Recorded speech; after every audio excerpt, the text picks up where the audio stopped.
When you think of a true comedic force of nature, a talent that just lit up the screen for decades, Catherine O'Hara's name is right at the top of that list. I mean, from the frantic mom in Home Alone to the absolutely unforgettable Moira Rose, her characters are just legendary. But today, we're going to look beyond the screen to explore a part of her life she treasured even more. It's truly sad news for the entire entertainment world. On January 30th, 2026, it was confirmed that the brilliant Catherine O'Hara passed away at the age of 71. Her team shared that it was after a brief illness, leaving fans, friends, and colleagues just heartbroken. But for all the awards, all the recognition, and all the laughter she brought to literally millions of people, there was another role, a much quieter one that she valued above everything else. And that's the story we really want to focus on today, the life she so carefully built away from the cameras. So let's dive into what she always considered her true foundation, a life that was just deeply and very intentionally centered on her family. And she was always incredibly clear about her priorities. In an interview with Variety back in 2020, she said that being a mother to her two sons, Matthew and Luke, was one of her most important roles. Now think about that. Coming from someone with a career that massive, that one statement just tells you everything about what she held most dear. And it's this fascinating contrast, isn't it? On screen, we knew her as these larger-than-life characters, the wonderfully chaotic Moira Rose or the panicked Kate McCallister. But in her real life, she was the steady, calm center, a devoted wife for over 30 years, and a loving mom who built this really close-knit family, deliberately keeping them out of that Hollywood glare. 3 little words, but wow, they explain so much. She told The New Yorker in 2019 that she moved to Los Angeles for just one reason: love. And that's really the perfect doorway into the story of how she met the man who would become her husband, Bo Welch. And it's so fitting, right? Their love story actually began on the set of one of the most wildly imaginative films of the 80s. So you can see it all laid out here. They meet back in 1988 on that incredible Beetlejuice set. By 1992, they're married. And then, pretty quickly, their family grows, with their son Matthew in 94 and Luke in 97. It was a partnership that might have started in Hollywood, but it was built on something much, much deeper. And the story of how they actually got together, it's wonderful.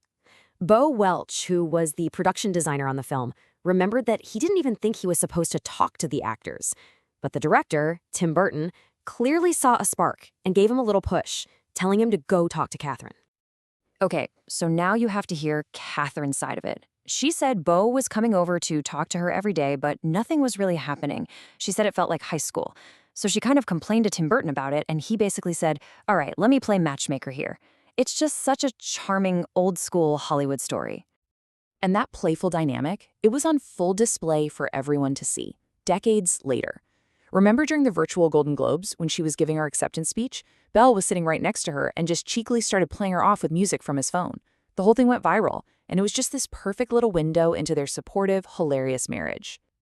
And that partnership wasn't just about them. It extended to their children, creating a family that was, really rooted in the film business, but very much behind the scenes. I mean, it really is an industry family through and through. Her husband, Bo Welch, is an Oscar-nominated production designer, a legend in his own right. And their sons, Matthew and Luke, both followed right in their parents' footsteps, choosing careers in film production, working behind the camera just like their dad. And they are seriously accomplished. Their work is in things like set dressing and construction. Catherine was so proud she mentioned that one of her sons actually worked on Schitt's Creek with her, and the other was a set dresser for season 2 of The Last of Us. But even with those amazing credits, you almost never saw them on a red carpet. They totally maintained the privacy their parents worked so hard to create. And that's the thing, right? 2 kids, and both of them chose this path. They grew up seeing the world their parents built, not from the spotlight, but from behind the curtain. And both of them decided, yeah, that's for me. They carried on that creative legacy, building their own successful careers in the family business. So what does all this add up to? Well, it brings us to her legacy. And it's a legacy that really has 2 parts: the immense joy she gave all of us, the public, and the deep, deep love she saved for her family. When you look at her life, you see these 2 beautiful parallel stories. On one side, she was this Emmy-winning generational talent remembered by millions. But on the other, she was a loving wife and a proud mother. so cherished by her family that, in her passing, they've chosen to honor her with a private celebration of life. And that right there is the ultimate testament to the quiet, personal world she valued most. So she leaves behind her husband Bo, their 2 sons Matthew and Luke, and her 6 siblings. She was part of a big, loving family from the very start all the way to the very end. So as we all remember the incredible characters and just the endless laughter she gave us, it's really worth thinking about this question.